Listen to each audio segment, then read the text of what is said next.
नमस्कार मित्रांनो, स्वागत आहे तुमचं पुन्हा एकदा आपल्या यूट्यूब चॅनलमध्ये.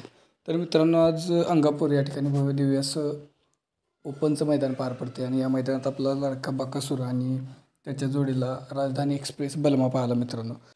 गटाचा निकाल सुट्टा काढला होता. गट क्रमांक 26मध्ये तास क्रमांक 4वरती गाडी पाहिली होती आणि त्यानंतर सेमीचा गट क्रमांक 8मध्ये तास क्रमांक 5वरती गाडी होती. सर्वांना माहीत होती की बकासूर आणि बलमा हीच गाडी लागेलच, कारण की टॉपची गाडी एकच त्या गटामध्ये तेवढी पळणारी होती. आणि झालं असं की ज्यावेळी सुट्टी झाली त्यावेळेस गाडी चांगली सुटली खालनं आणि बरोबर थोडं पुढं आल्यावरती गाडीनं तास बदललं आणि गाडी ट्रॅक फॉल झाली मित्रांनो. आणि थोडी गाडी परत आली होती तासामध्ये, परत आणि थोड्या वेळानंतर लगेच आणि गाडीनं तास बदललं. त्यामुळं गाडीचं स्पीड होतं ते कमी झालं. तरी पण गाडी आपल्या तासावरती येऊन चांगली पळाली, परंतु तास बदलल्यामुळं ऑलरेडी गाडीचं स्पीड कमी झालं होतं. त्यामुळं गाडी सेमीला बसली नाही आणि तास पलटी झाल्यामुळं बकासूरची आणि बलमाची गाडी जी आहे ती फॉल झालेली आहे मित्रांनो.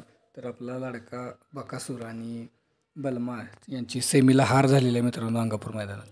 तर होत असतं कधी कधी, बॅड पॅचसुद्धा असतात आणि नक्की पुढच्या मैदानात बकासूर आपल्याला कमबॅक करून दाखवेल. आणि आपल्या सर्वांना माहितीच आहे की बकासूरची एखाद्या महिन्यात हार झाली तर पुढच्या मैदानात तो नक्की कमबॅक करतो. तर बकासूरला आपल्या पुढच्या मैदानासाठी खूप खूप शुभेच्छा.